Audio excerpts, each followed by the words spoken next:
Has anyone ever asked you what your sign is? Have you ever been personally victimized by an assumption about your zodiac sign? To some of you, this simple question may strike as a red flag. Maybe you thought something along the lines of this.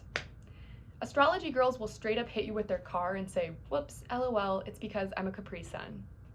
It seems like this Twitter user had a bit of a bad experience, and yes, it's ridiculous to blame one's actions on the movement of celestial bodies.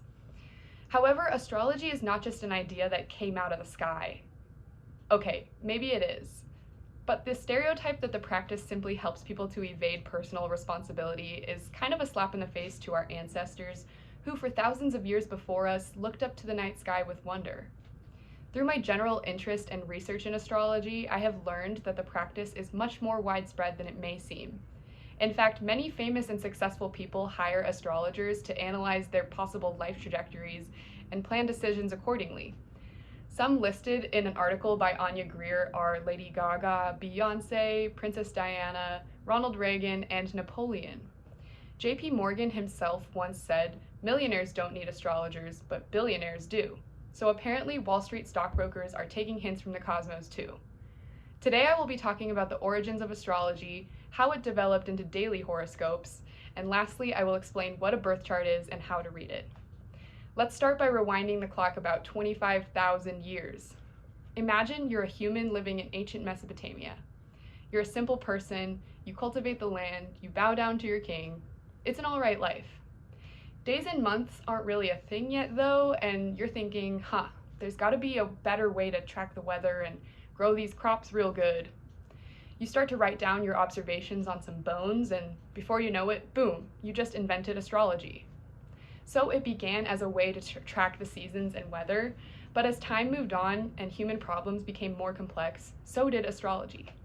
As it evolved through the millennia, astrology became a highly regarded study that was practiced in cultures all over the world. According to the editors of Encyclopedia at Britannica.com, the people of ancient Greece, Rome, the Chinese, the Islamic world, and medieval Europe all had a form of astrology that was and still is important to their cultures.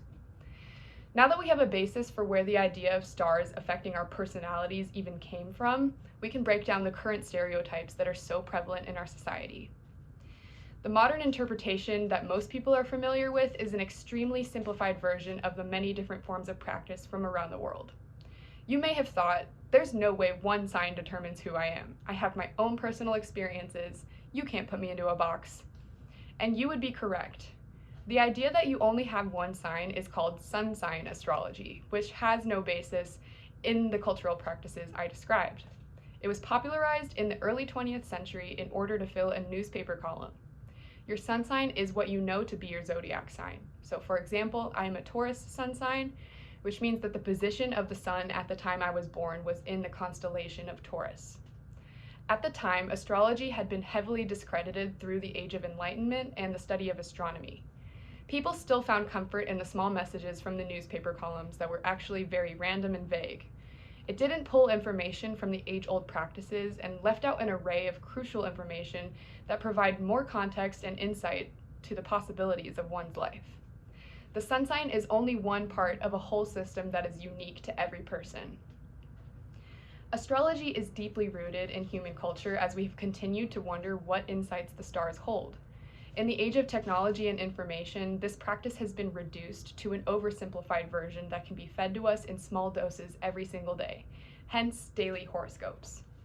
So lastly, I want to explain a little bit more about the complexities of astrology by showing you a birth chart, which is a map of the solar system at the time of your birth. Now that we know that the sun sign is only one part of you, we can talk about the rest of the planets. I interviewed my good friend Mira, an amateur chart reader, to help me understand the different elements of a birth chart. She explained to me that everyone has 12 signs. Each one represents which constellation each planet was passing through at that exact moment. The constellation determines what sign, and the planet determines which aspect of your personality that sign influences. We don't have time to go through all of them today, so I'm going to explain what astrologers call the big three: your sun, moon, and rising sign. The rising sign is the constellation that was ascending on the eastern horizon. As I learned from the Myth Stories channel on YouTube, The sun sign indicates your character or personal identity, but does not dictate everything about us. The moon sign indicates your expression of emotion, and the rising sign indicates the way you present yourself to others. Here's an example of how this might play out. If my moon sign were to be Pisces, emotionally I might be a big baby, someone who cries easily, but also very understanding and empathetic. There's even more nuance to be found when looking at the relationships between planets, signs, and even what degrees they're at.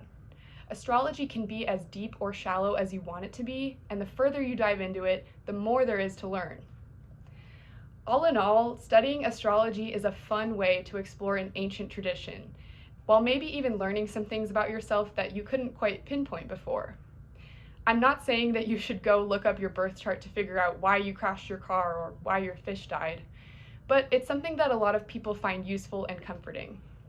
Even if you still think it's all complete baloney, JP Morgan is still richer than you. The next time someone asks you what your sign is, don't look at it as a red flag, but as a result of an exchange of misinformation about the practice of astrology. Besides, if they choose to judge you based on just one aspect of your personality, they probably don't know any more about astrology than you do now.